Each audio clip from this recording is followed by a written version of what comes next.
مجموعة من الفنانين والفنانات والراقصات عاشوا واتشهروا في مصر، وأفلامهم محفورة في الأذهان حتى الآن. أصلهم يهودي، منهم اللي حب مصر وتمسك بيها ومنهم اللي خانها. هنبدأ بالراقصة كيتي. هي راقصة يهودية من أصول يونانية، مثلت أفلام كتير مع إسماعيل ياسين ونالت قدر كبير من الشهرة وحب الجمهور. اختفت فجأة وده كان في أوائل الستينات، ومع اختفائها في كلام كتير اتقال.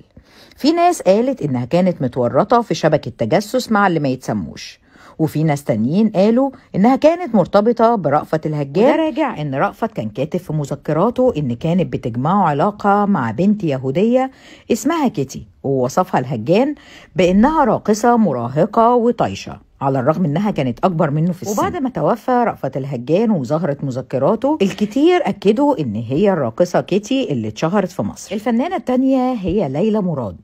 ليلى مراد اسمها الحقيقي ليليان زكي مردخاي، كانت من اليهود المصريين، ولكن أعلنت إسلامها سنة 1946. ليلى مراد صاحبة الصوت الملائكي والحضور الطاغي، ولكن سنة 1952 تم اتهامها بأنها اتبرعت للي ما يتسموش بجزء من ثروتها. وقتها الدنيا اتقلبت عليها، لكن كان ردها على الاتهامات دي بأنها ساهمت في قطار الرحمة، ده غير التبرعات اللي جمعتها واتبرعت بيها للمجهود الحربي المصري، وفضلت عايشة في مصر لآخر يوم في عمرها. أما الفنانة الثالثة فهي رائية إبراهيم، اللي كان اسمها الحقيقي راشيل إبراهام ليفي. كانت من عيلة يهودية متشددة جدا، اتولدت في المنصورة، ولكن راشيل كان الغدر في طبعها، وكانت شخصية في منتهى القذارة. قتلت صديقتها العالمة المصرية سميرة موسى، وده لما رفضت تتعاون مع اللي ما يتسموش، ده غير فلوسها اللي جمعتها من شغلها في مصر اتبرعت بيها لليهود. أما الفنان اللي بعدها فهو عمر الشريف، اللي اسمه الحقيقي ميشيل ديمتر شالهوب. بسبب قصة حبه للفنانة فاتن حمامة اضطر انه يعلن اسلامه وغير اسمه لعمر الشريف، وده عشان يقدر يتجوزها بعد ما اتطلقت من عز الدين ذو الفقار. وبالرغم انهم اتطلقوا بعد فترة قليلة من الزواج، لكن عمر فضل يحب فاتن لآخر يوم في عمره، لدرجة انه لما جاله زهايمر نسي كل شيء الا فاتن حمامة. اما الفنانة اللي بعده فهي الفنانة كاميليا، ممثلة مصرية يهودية من اصول ايطالية، اسمها الحقيقي ليليان فيكتور ليفي كوهين. اكتشفها المخرج احمد سالم. الغريب انها بعد ما ماتت في حادث اتقال انها كانت بتتعامل مع اللي ما يتسموا، ولما كانت هتتجوز رشدي أباظة قررت انها ما تتعاملش معاهم تاني فخلصوا عليها.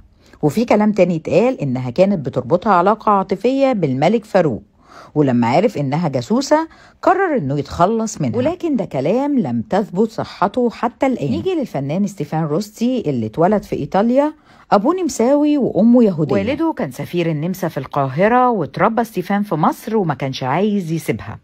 رفض انه يعيش في اسرائيل بالرغم من انه يهودي، وعاش في مصر لحد لما مات. اما النجمة اللي بعديها فهي الفنانة نجمة ابراهيم، اللي كان اسمها الحقيقي بوليني أوديون.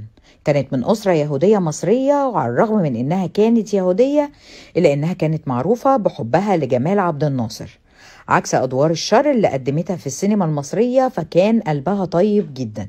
اتبرعت نجمة إبراهيم بجزء كبير من ثروتها للجيش المصري بعد النكسة.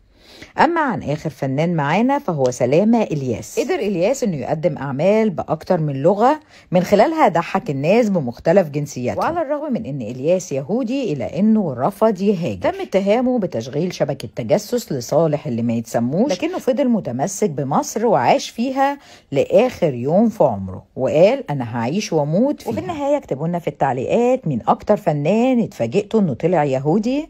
مستنية تعليقاتكم، لايك وشير للفيديو وفولو للبيج عشان يوصل لكم الجديد بإذن الله. كنت معاكم سمر سامي، السلام عليكم ورحمة الله وبركاته.